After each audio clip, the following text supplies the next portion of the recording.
De même aussi, l'Esprit nous aide dans notre faiblesse, car nous ne savons pas ce qu'il nous convient de demander dans nos prières. Mais l'Esprit lui-même intercède par des soupirs inexprimables. Romains 8, 26. L'œuvre de l'Esprit qui nous aide est la 6e œuvre extérieure du Saint-Esprit. Nous ne savons pas pourquoi prier, mais alors que nous commençons à obéir au Saint-Esprit, il nous rappellera pour qui prier. Nous avons auprès de lui cette assurance que si nous demandons quelque chose selon sa volonté, il nous écoute. 1 Jean 5, 14.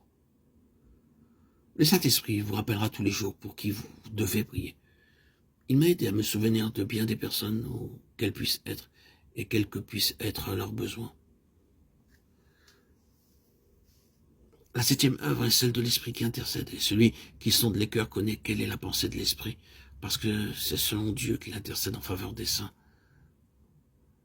Romains 8, 27. L'Esprit nous est donné afin que nous sachions intercéder pour tous les saints. Il m'a été souvent rappelé avec un fardeau sur mon cœur d'intercéder pour quelqu'un, et cela signifie persévérance et travail dans la prière. Nous les protégeons par l'intercession, travaillant dans la prière. Ceci est la septuple expression extérieure de l'œuvre du Saint-Esprit, visible de tous, amis, ennemis, voisins ou parentés. Réclamez cette septuple plénitude, et il vous montrera comment elle peut devenir vôtre. Tu es le Christ, le Fils du Dieu vivant, Matthieu 16, 16. Depuis le début de ma conversion, je savais que la Bible est la parole de Dieu, mais j'ai dû la lire à moi au moins une centaine de fois avant de commencer à voir sa signification profonde. Ici, c'est Baxing qui témoigne.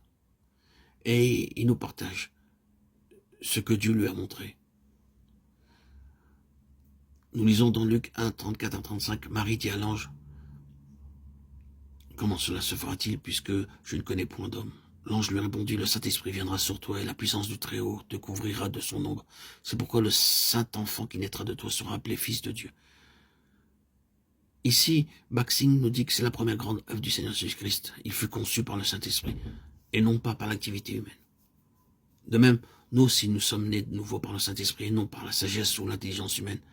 À moins que le Saint-Esprit ne vienne en nous, personne ne peut connaître le Seigneur Jésus-Christ comme son Sauveur.